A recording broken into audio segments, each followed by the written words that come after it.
बिस्मिल्लाहिर्रहमानिर्रहीम। नाज़रीन, एक नई वीडियो के साथ आपकी खिदमत में हाजिर हैं। आज की वीडियो में बात करेंगे ख्वाब के अंदर किसी की लाश या फिर मैयत देखने के हवाले से।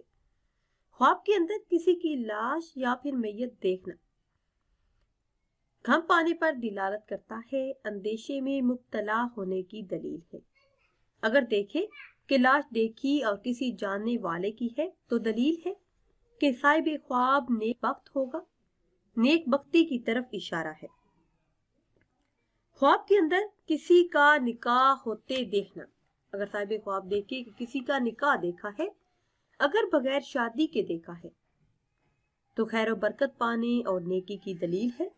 अगर शादीशुदा का निकाह देखे, निकाह शादी के साथ देखे तो कारोबार बढ़ने, हिदायत पाने, इज्जतदार होने और जिस शख्स का निकाह होता देखे इस पर मुसीबत आने की दलील है। ख्वाब में अगर शादीशुदा मर्द अपना निकाह देखे, जिससे निकाह हुआ इस औरत को जानता है तो मालो दौलत बेशुमार पाने, इज्जत आबरू पाने की दलील है। अगर देखे कि जिससे निकाह हुआ उससे नहीं जानता मगर देखा है तो रंजो गम में मुब्तला होने की तरफ इशारा है। नाज़रीन सामीन, अगर वीडियो आपको अच्छी लगे तो इसे लाइक करें और शेयर करें और नई वीडियो के लिए हमारे चैनल को सब्सक्राइब करें।